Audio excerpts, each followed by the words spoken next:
Hi guys, welcome back to my channel. It's Nancy and we are going to be creating another beautiful card with these Blue Night rubber stamps. So this one is called Beautiful Bridge. I love how serene this looks. Reminds me of like a Japanese tea garden. Very, very beautiful set. And I've already made one panel with it using some shimmer markers. I love how it has that kind of watercolor look to it, and then also there's quite a bit of shimmer in there. I don't know if the camera is going to pick that up, but there is lots of shimmer in that card. So today I thought, okay, let's do something different. Let's try it with pan pastels and see if we can make it look just as good using something else. So we're going to bring in a piece of Neenah Solar White cut down to 5 1/4 by 4. We want to bring in our mini Misty stamp positioning tool. It just makes it easier to stamp everything out. And I'm going to put that paper in the bottom right corner.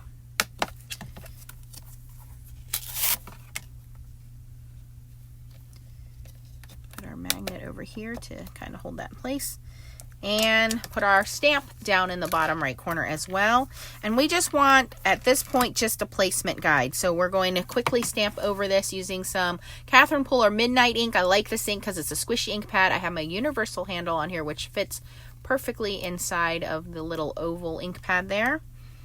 Make sure I don't drop my ink pad. Make sure that, you know, if you have a hard time holding things. I have carpal tunnel in both my hands, and sometimes it acts up and just causes my wrists and my hands not to work properly. So these handles do help out with that.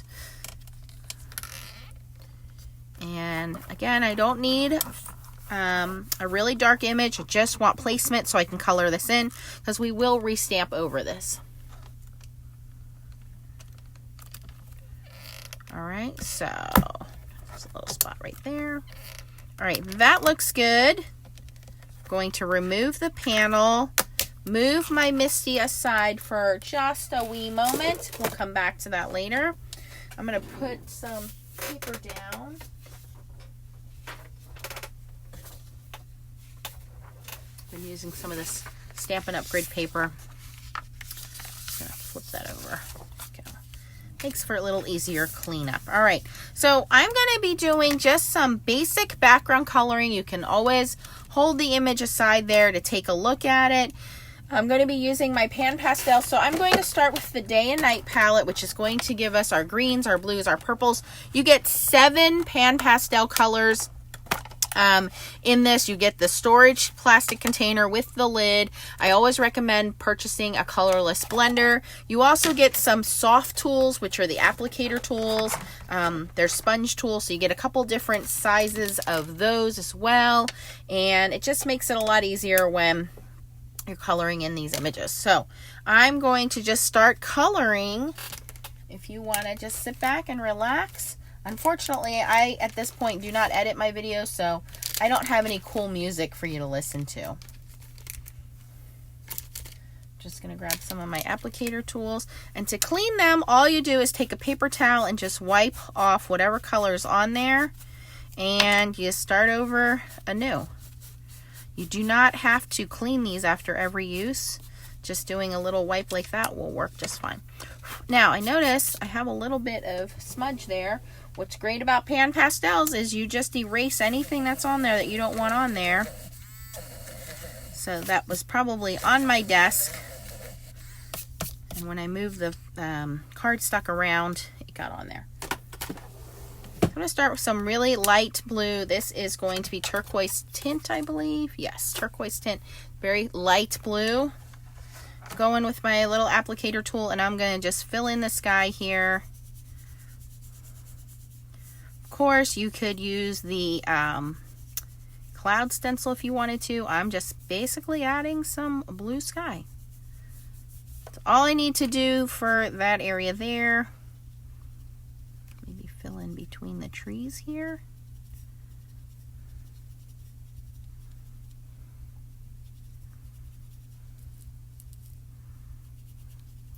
And this is a piece of Neenah Solar White cut to 5 1/4 by 4. I will cut it down before I mount it onto my card panel. All right, I'm going to go in with some regular turquoise and some ultramarine blue and fill in my water here. Very simple.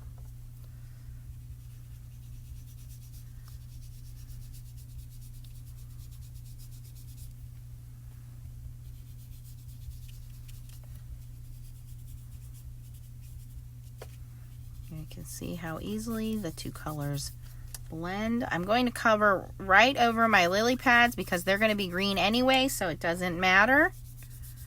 And if there's color where I don't want it, guess what? I just can go in and erase it.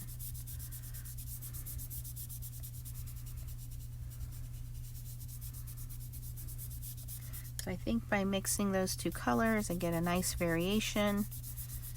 So our pond doesn't look like it's all one color. If I want it to be darker anywhere, you know, I can go in and add some shadows. Maybe it's a little darker under here where the bridge is.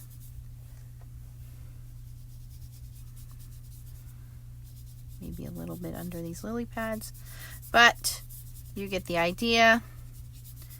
Very easy to color that in. So we have our sky and we have our water done. Simple. I'm going to go in and grab some of the green. The green that I have in here is chromium oxide green and also some Hansa yellow shade and bright yellow green. There are also a la carte colors you can pick up to kind of extend your palettes a little bit. And all I'm going to do is going to go in, just add the green. I'm going to go in, add some in the trees. Again, very random. Add it into my little flowers that are growing in here. Some greenery back there. Don't worry too much about the details because we're going to go in with a color pencil and do some of the details. We just want to fill in some of the larger areas. You can see how easily those colors blend as I add a different color in.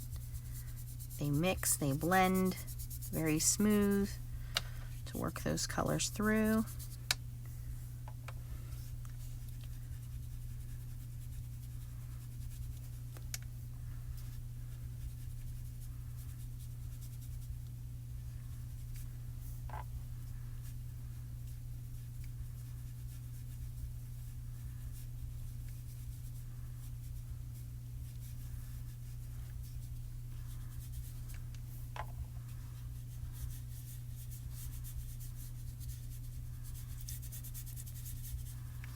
Okay, some more green in here.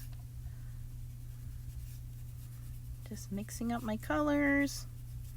A little bit of different greens in each one, so we have a couple different shades. All right, that's pretty good for that. I'm going to bring in my Sunrise Sunset palette where I have some browns. So we have red iron oxide tint and we have burnt sienna. And those are going to give us some of the brown so we can work on our bridge. There's the two colors there. And I'm just going to use the other side of my applicator here. Just kind of go in.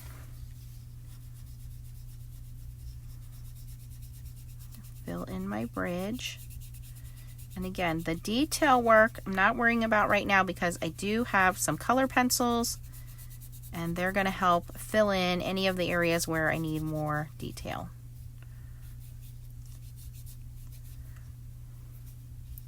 You can also use a Q-tip to get into some of these finer areas. They make very small, very detailed tools you can use. These are professional quality artist grade pigments. They're very finely milled, almost like a very fine makeup. It's like a chalk, but it's not dusty like a chalk is. So it's very, very nice. Okay, now I want to bring in a little bit of gray. I do have some grays that I purchased separately. I'll link down below some other sources if you want to pick up a couple of a la carte colors. And again, I'm going to bring in a small tool here.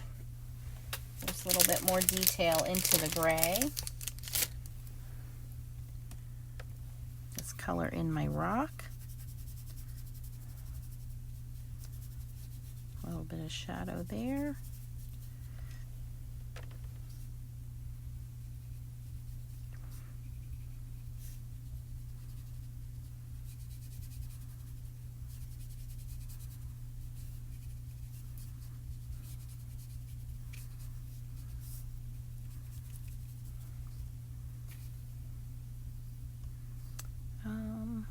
That's all I need for my grays.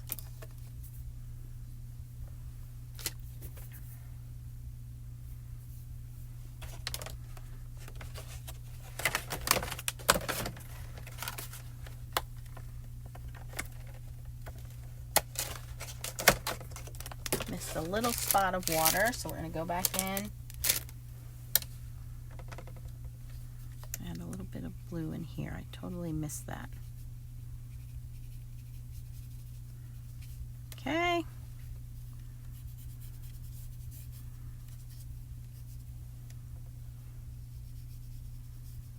Just adding some shadows, some depth. Okay, that's really it. So we have the majority of our background colored in. The rest of this, I think I'm going to bring in some color pencils to finish it off. These are the Stabilo Carbothello chalk pencils. There's 24 in here. All I'm going to do here is just kind of go in and fill in those fine areas. So here I have my tree trunks, just going to very lightly add that in. You could use regular color pencils. I do like these chalk pencils because they do blend very easily with the pan pastels. Gives it a little bit more of a uniform look. I can go in here if I want to add some of that brown to my trees over here.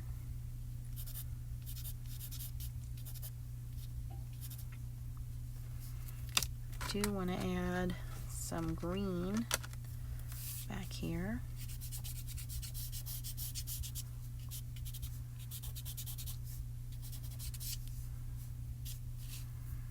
I can take some green, add some detail into my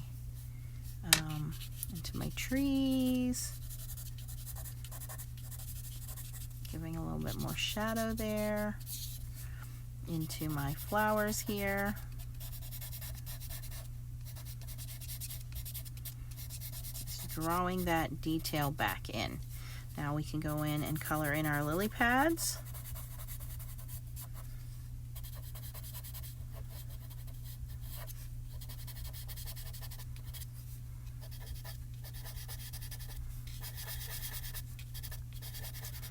Again, if I make any mistakes or if there's anything I don't like, I can just take an eraser and erase that. It's very, very easy to do.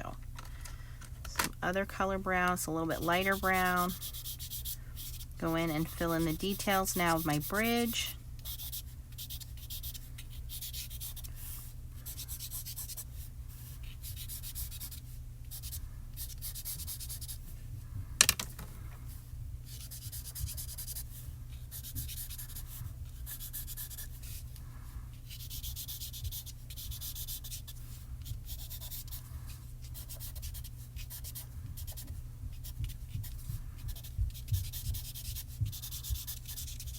And then I can go back in with my coloring tools and blend some of these back in with my little applicators. And then we just add a little bit of pink for the flowers here. And like I said, I'll go in with a smaller applicator. I'll blend some of this color out.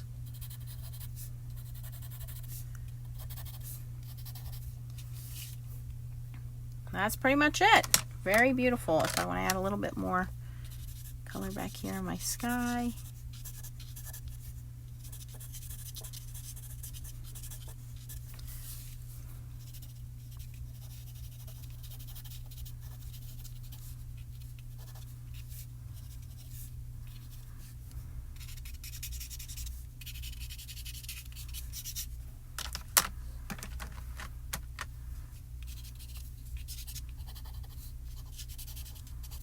All right. So there we go. I think that looks just as good as the watercolored one.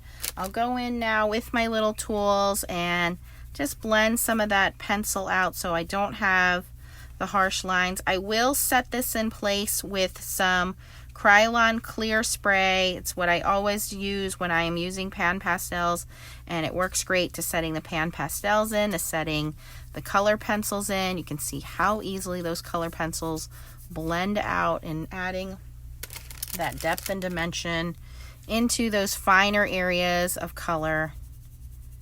Very easy to do and very little cleanup. Like I said, all I need to do now is just go wipe my tools off on a little paper towel there, wash my hands with a little soap and water, and we're good to go. If there's anything I don't like, I can erase it and start over again. So again, where I kind of smudge some of that brown into my sky here, hey, I don't really like how that looks. I can erase that out and add some blue over it, or I can leave it white so I have more of this kind of cloudy look to it.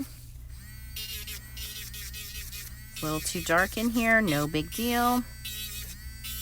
Can erase that out of there and start fresh. So that's the nice thing about using pan pastels and using these chalk pencils, is it's very easy to customize your look and get it where you want it.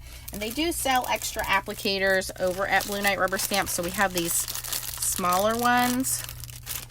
So I can go in with these guys, and again, just go in, add some of that detail in there with my flowers so they're not too harsh. And we're good to go. And just set everything in place with the fixative spray. Now I know some people use hairspray. That's not recommended by pan pastels because that is not proven to be archival safe. So I do like the Krylon because then it is set in place. So if you have somebody that's going to put this in a scrapbook or keep this card for a while, it's going to last a little bit longer for you. All right. So let me know what you think, if you like the watercolor one better, or I can tell you it took much longer to do the watercolor one than it did the pan pastel one. Let me know if you're thinking about trying it out. If you like this video, please give it a thumbs up. You can check everything out at Blue Knight Rubber Stamps. I'll link them down in the description for you. If you're not a subscriber to my channel, I would love for you to follow along with any new videos that I would make. Please give this a thumbs up on your way out. Thanks for watching and keep on stamping. Bye-bye.